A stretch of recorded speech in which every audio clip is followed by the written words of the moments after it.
Have you ever heard the phrase, to run around like a headless chicken? It usually infers that someone is panicking or carelessly rushing around. The analogy to a decapitated fowl is based on the fact that chickens have been known to run around for a short while after they've had their heads cut off, sometimes up to 15 minutes.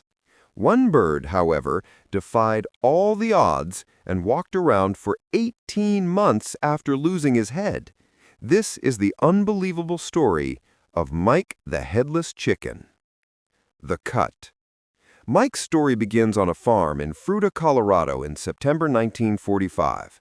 Not long after the conclusion of World War II, a family of farmers were preparing a batch of 40 to 50 chickens for market. Lloyd Olson and his wife Clara worked as a team to get the task done. Lloyd decapitated the birds whilst Clara plucked and cleaned them. At day's end, the pair noticed something rather strange was happening with one of the roosters. It was still walking around without a head. A chicken's spinal cord can continue to send signals via the nervous system for a short while after decapitation, leading to reflexive movements that can cause the bird's legs to start moving. However, the fact that Mike, who was an American breed of chicken called a Wyandotte, was still up and running hours after losing his head was somewhat confusing. The Olsons decided to move Mike to their porch and placed him in a box. The road to fame. The next morning, when the Olsons saw that Mike was still very much alive and kicking, they decided to care for the bird and see how long he could live.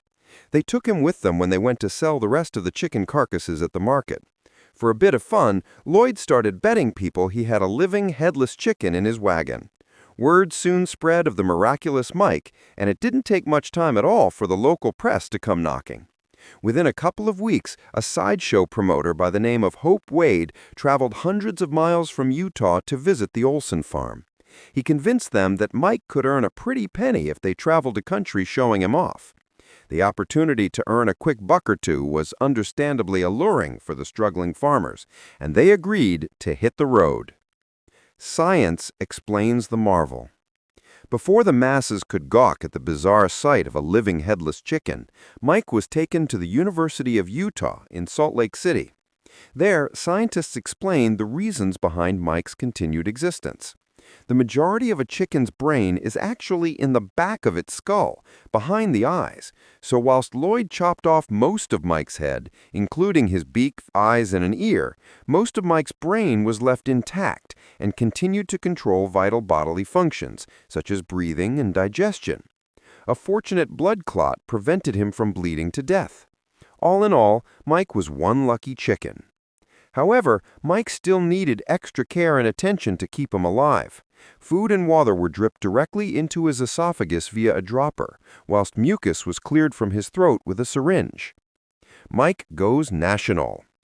Whilst in Salt Lake City, Mike's fame hit the national level after Life magazine came to write a piece on him and take pictures. The Olsons, along with Hope Wade, then took Mike on a tour across California, Arizona, and Southeast USA. Several stints at home on the family farm broke up the traveling. This is when the Olsons could catch up on Mike's fan mail, which had been sent from far and wide. Not all of it was positive, with some people disapproving of the Olsons' behavior. An unfortunate accident. Whilst on tour in Phoenix, Arizona, in the spring of 1947, a tragic accident led to the unfortunate demise of Mike. During the night, in a motel room, the Olsons were awoken by the sound of Mike choking on mucus. They reached for the syringe to clear his esophagus, only to realize they'd left it at the sideshow that previous day.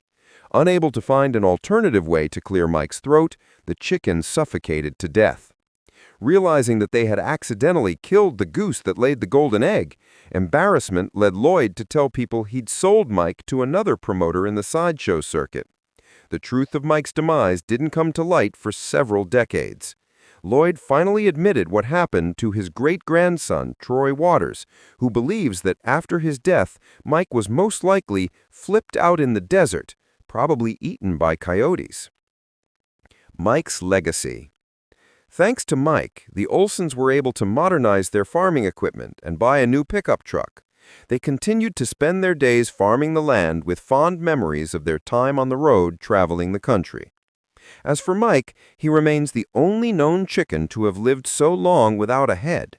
Whilst others have attempted to create their own Mike, including a neighbor of the Olsons, none have ever been successful. Mike's legacy continues to live on in Fruita, Colorado, at the annual summer festival aptly named Mike the Headless Chicken Festival. The celebration includes a 5K run, music, food, games, and plenty of headless chicken costumes and merchandise.